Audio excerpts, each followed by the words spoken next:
Grace Mapili, Sales Assistant. Halika, tulungan ko kayong hanapin ang pinapangarap niyong bahay. Paano nagsimula sa real estate? Nung namatay husband ko, naghahanap ako ng passion ko. Kasi before, government employee ako. Monday to Friday, 8 to 5 yung aking pasok. So, wala akong time sa mga kids ko. Tapos, parang nadidepress ako that time. Kasi kamamatay lang ng husband ko. Parang hindi ko passion yung nasa office lang. Mahilig kasi ako sa travel. So nag-pray ako kay God. Lord, I need na pwede kong pagkaabalahan na pwede ko rin pagkakitaan at the same time. Yung time management, nababalance ko lahat. So, yung kapitbahay ko na friend ko is nag-real estate na. In-encourage niya akong, in-invite niya ako. Pinakilala niya sa akin yung manager namin na si Miss Mitch. Ayun, tapos na-inganyo ako. Sabi ko, why not i-try ko? Baka dito naman talaga ako. Kasi dati pa ako ini-invite.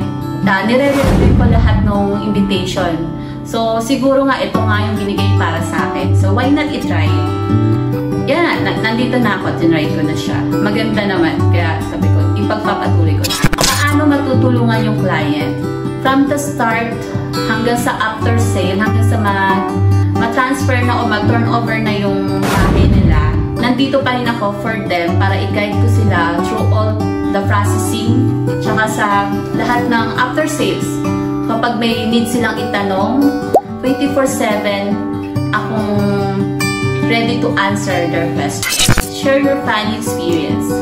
Yung memorable experience ko lang, nung time na nagti-tripping kami. Kasi most of the time, first time ko mag-side tripping, doon ko na kilala yung mga nakakasama ko, yung mga funny moments nila, yung mga weaknesses nila, tsaka yung strength.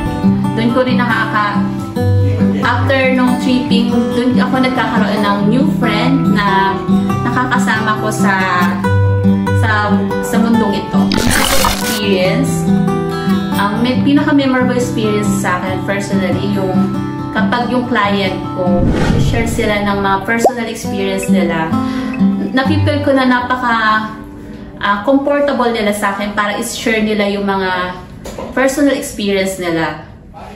Nakukuha ko yung trustworthy nila sa akin.